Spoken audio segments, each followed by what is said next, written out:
ನಮಸ್ಕಾರ, ನಾನು ಓಂ ಪ್ರಕಾಶ್ ನಾಯಕ್. ಓಂ ಸಿನಿಮಾ ವರ್ಲ್ಡ್ಗೆ ನಿಮಗೆಲ್ಲ ಸ್ವಾಗತ. ನಿಮಗೆ ಉತ್ತರ ಕರ್ನಾಟಕದ ಅಥಣಿ ಅನ್ನೋ ಒಂದು ಊರಿನ ಹೆಸರು ಕೇಳಿರಬಹುದು. ಈಗ ಅದೇ ಅಥಣಿ ಅನ್ನೋ ಊರಿನ ಹೆಸರು ಚಿತ್ರವಾಗಿ ಮೂಡಿಬಂದಿದೆ.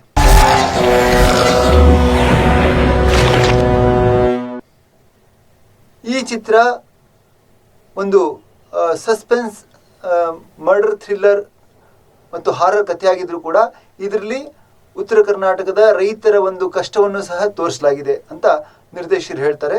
ನಿಸರ್ಗಗೂ ಅಲ್ಲಿ ಸತ್ತಿರೋ ಬಾಡಿಗೂ ಏನ್ ಸಂಬಂಧ?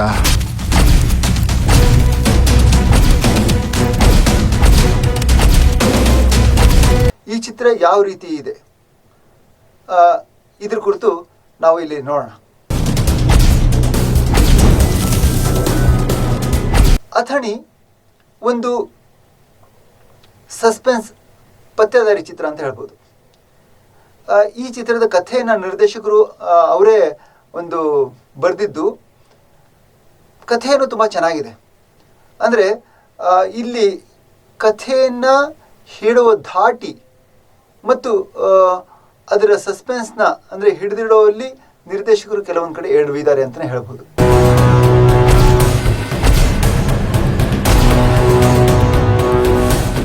ಖಂಡಿತ ಸರ್, ನಮ್ಮೂರಲ್ಲಿ ಆತ್ಮ ಇರೋದು ನಿಜ. ಮೊದಲಿಗೆ ಚಿತ್ರ ಪ್ರಾರಂಭವಾದಾಗ ಇದೊಂದು ಹಾರರ್ ಸಿನಿಮಾ ಅಂತ ಅನ್ಸುತ್ತೆ ಮತ್ತು ಬರ್ತಾ ಬರ್ತಾ ಈ ಸಿನಿಮಾ ಒಂದು ಸಸ್ಪೆನ್ಸ್ ರೂಪ ಪಡೆಯುತ್ತೆ. ಇಲ್ಲಿ ನಾಯಕಿ ಅವಳು ನಿಜವಾಗ್ಲೂ ಸತ್ತು ಹೋದ ಅಥವಾ ಅದು ಅವಳು ಭೂತನ ಅಥವಾ ಅವಳು ನಿಜವಾಗ್ಲೂ ಬದುಕಿದಾಳ, ಇವೆಲ್ಲವನ್ನ ಪ್ರೇಕ್ಷಕರ ಒಂದು ಕುತೂಹಲ ಕೆರಳಿಕೆ ಮುಂದುವರಿಕೆ ಭಾಗವಾಗಿ ಚಿತ್ರನ ನಿರ್ದೇಶಕರು ಹೇಳ್ತಾ ಹೋಗ್ತಾರೆ. ಆದರೆ ಕೆಲವೊಂದು ಕಡೆ ಚಿತ್ರ ಅಂದರೆ ನಿರ್ದೇಶಕರೇ ನಾಯಕ ನಡೆಸಿರೋದ್ರಿಂದ ಅಲ್ಲಿ ಬೇಕಿಲ್ದಿರೋ ಕಡೆನೂ ಅವರು ಒಂದು ಆ ವಿಜೃಂಭಣೆ ಅಂದರೆ ಒಂದು ಫೈಟಲ್ಲಿರ್ಬೋದು ಅಥವಾ ಅವರ ಎಂಟ್ರಿಲಿರ್ಬೋದು ತೀರಾ ಒಂದು ಮೆಲೋಡ್ರಾಮಾ ಒಂದು ಸೃಷ್ಟಿ ಮಾಡ್ತಾರೆ ನಿರ್ದೇಶಕರು. ಇಲ್ಲಿ ಆ ನಾಯಕಿಯ ಒಂದು ಸಾವು ನಿರ್ದೇಶಕರು ಅಥವಾ ಆ ನಾಯಕನಿಗೆ ಗೊತ್ತಾದರೂ ಅವನು ಆ ಸಾವು ಅವನಿಗೆ ಸಸ್ಪೆನ್ಸ್ ಅಂದರೆ ಡೌಟಲ್ಲಿ ಇದ್ದರೂ ಅವನ ಅದ್ರ ಬಗ್ಗೆ ಯಾವುದೇ ಒಂದು ಮಾತಾಡದೇ ಇರೋದು ಕೆಲವೊಂದು ಕಡೆ ಅಸಹಜ ಅನಿಸುತ್ತೆ. ಇಂಥ ಅಸಹಜ ಸನ್ನಿವೇಶಗಳು ತುಂಬ ಕಡೆ ನುಸುಳ್ಕೊಂಡಿವೆ. ಆಮೇಲೆ ನಾಯಕನಾಗಿ ನಿರ್ದೇಶಕ ಏನು ಆ್ಯಕ್ಟ್ ಮಾಡಿದ್ದಾರೆ, ಓಕೆ, ಅವ್ರ ಆ್ಯಕ್ಟಿಂಗು ಪರವಾಗಿಲ್ಲ. ಆದರೆ ಇನ್ನೂ ಅವರು ಒಂದು ಮೈ ಚಳಿ ಬಿಟ್ಟು ನಟಿಸ್ಬೋದಾಯಿತು ಅಂತ ಅನಿಸುತ್ತೆ.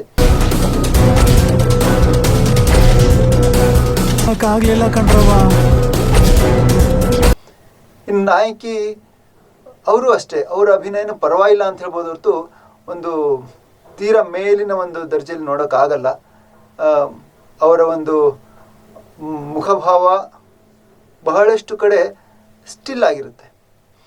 ಒಂದು ಅವರು ಹೆದರಿಸೋ ಒಂದು ಸೀನ್ಗಳಲ್ಲಿ ಮಾತ್ರ ಅವರು ಒಂದು ದೆವ್ವದ ಥರ, ಅದು ಸ್ವಲ್ಪ ಮಟ್ಟಿಗೆ ಪರವಾಗಿಲ್ಲ.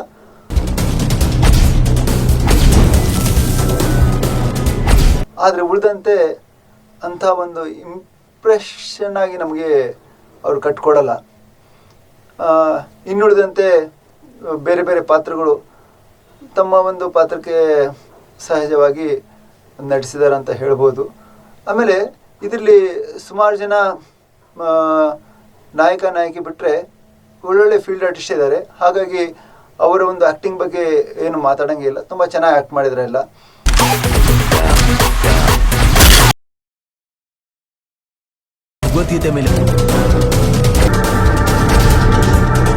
ಹಾಡುಗಳು ಅಷ್ಟೇ, 2 ಹಾಡುಗಳು ತುಂಬಾ ಒಂದು ಲೊಕೇಶನ್, ಅದರ ಚಿತ್ರೀಕರಣ ಇರ್ಬೋದು ಅಥವಾ ಆ ಒಂದು ಉಡುಗೆ ತೊಡುಗೆ ಇರ್ಬೋದು, ಅಲ್ಲಿನ ಒಂದು ಕೊರಿಯೋಗ್ರಾಫ್ ಇರ್ಬೋದು, ತುಂಬಾ ಅದ್ಭುತವಾಗಿದೆ. ತುಂಬಾ ಚೆನ್ನಾಗಿ, ಅಂದರೆ ಒಂದು ದೊಡ್ಡ ಸಿನಿಮಾ ಮಟ್ಟದಲ್ಲಿ ಅವರು ಆ ಸಾಂಗ್ನ ಶೂಟ್ ಮಾಡಿದ್ದಾರೆ.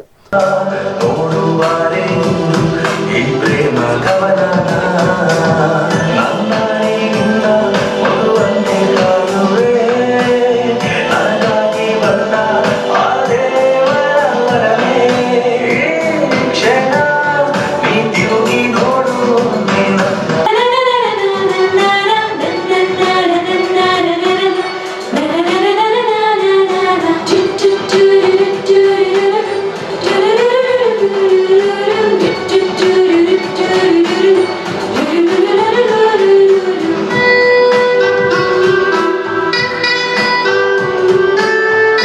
ಪ್ರೀತಿಗಾಗಿ ನಾ ಹಚ್ಚಿಕೊಂಡಿರುವೆ, ಮೆಚ್ಚು ಮನಸ್ಸಿನಲ್ಲಿ ನಾ ಮೆಚ್ಚಿ ಬಂದಿರುವೆ.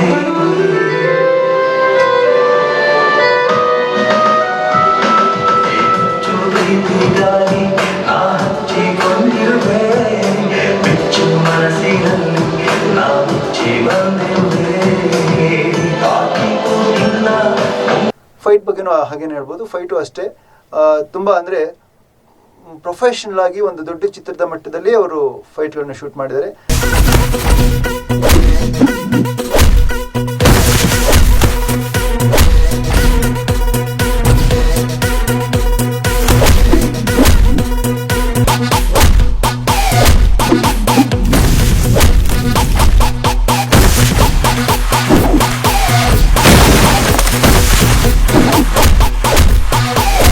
ಹಾಡು ಮತ್ತು ಫೈಟ್ಗಳಿಗೆ 10ರಲ್ಲಿ 8 ಮಾರ್ಕ್ಸ್ 9 ಮಾರ್ಕ್ಸ್ವರೆಗೂ ಕೊಡ್ಬೋದು. ಆದರೆ ಒಟ್ಟಾರೆ ಚಿತ್ರದ ನಿರ್ದೇಶನದ ಒಂದು ವಿಷಯ ತೆಗೆದುಕೊಂಡ್ರೆ ಅಲ್ಲಿ ನಾವು 10ಕ್ಕೆ 4-5ರಷ್ಟು ಮಾರ್ಕ್ಸ್ ಕೊಡ್ಬೋದು.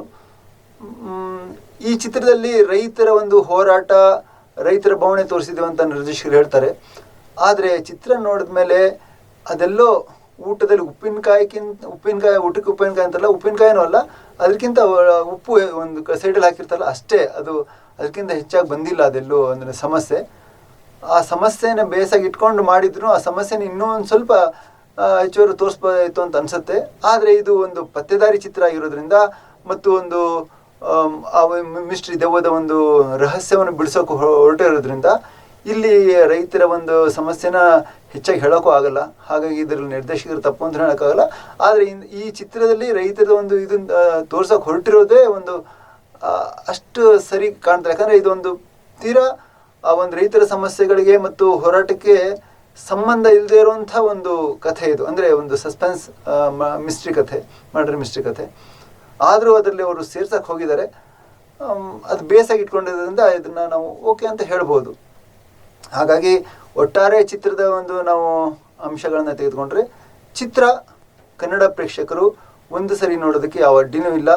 ಖಂಡಿತ ಅವರಿಗೆ ಅವರು ಕೊಟ್ಟು ದುಡ್ಡು ಮೋಸ ಇಲ್ಲ. ಯಾಕಂದರೆ ನೀವು ದೊಡ್ಡ ನಟರ, ದೊಡ್ಡ ನಿರ್ದೇಶಕರ, ಸ್ಟಾರ್ ನಟರ ಚಿತ್ರಗಳನ್ನು ನೋಡಿ ಎಂಜಾಯ್ ಮಾಡ್ತೀರಾ. ಆದರೆ ಹೊಸಬರು ಇಷ್ಟರ ಮಟ್ಟಿಗೆ ಒಂದು ಚಿತ್ರವನ್ನು ಕಟ್ಟಿಕೊಟ್ಟಿದ್ದಾರೆ ಅನ್ನೋದೇ ಒಂದು ಇಲ್ಲಿ ಒಂದು ದೊಡ್ಡ ಒಂದು ವಿಷಯ. ಹಾಗಾಗಿ ಇಂಥ ಚಿತ್ರಗಳನ್ನು ನಾವು ನೋಡಿ ಬೆಳೆಸಿದರೆ ಸುಮಾರು ಚಿತ್ರಗಳು ನಮಗೆ ಮತ್ತೆ ಅವರು ಮುಂದೆ ಮಾಡ್ತಾರೆ ಮತ್ತು ನಮಗೆ ನೋಡೋಕ್ಕೂ ಸಿಗುತ್ತೆ. ಹಾಗಾಗಿ ಕನ್ನಡ ಚಿತ್ರ ಪ್ರೇಕ್ಷಕರು ಈ ಒಂದು ಚಿತ್ರ ಮತ್ತು ಈ ಚಿತ್ರವನ್ನು ನೋಡಿ ಬೆಂಬಲಿಸಲಿ ಅಂತ ನಾನು ಕೇಳ್ಕೊಳ್ತೀನಿ.